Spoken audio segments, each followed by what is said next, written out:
ማውዬ አቤት ደህና ኖት? እግዚአብሔር ይመስገን። ጎረቤት እኮ አስቀምጬ አፉ ምን ነው?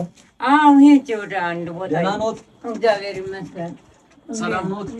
ጤናዎት እንዴት ኖት? እግዚአብሔር ይመስገን። ደህና ኖት? ደህና ነኝ እኔ ጌታ። ሰላም ነህልኝ? ጽጌ ማርያም የምትባል አንድ እህቴ ይችን እንዳይረቦት ብላ ጤፍ አስፈጭታ 20 ኪሎ እና 1 ሊትር ዘይት አምጥታለውታለች።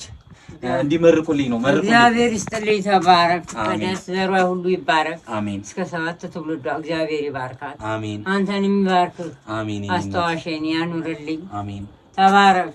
እግዚአብሔር የጠየቅኩን ሁሉ እሺ ይባርክ። አሜን። ቡሩክ ያርግህ የኔ ጌታ። አሜን። እሷንም ይባርክልኝ። እንዳሰበችኝ እግዚአብሔር እሷንም ያስባት። አሜን። ቡሩክ ያርጋችሁ። ተባረኩልኝ። አሜን። መጥቼ ጠይቆታለሁ። እሺ እሺ። ሰላም ዋሉልኝ። እኔና እሺ የኔ ጌታ። አይዞት አለው። እሺ እሺ የኔ ጌታ። እሺ እኔና ሰላም ዋሉልኝ። ሰላም ዋሉልኝ። እሺ እሺ። ሰላም እመጣለሁ። እሺ ማወይ። እሺ የኔ ጌታ አለው። የት ማን? እሺ ማዘር የለችም።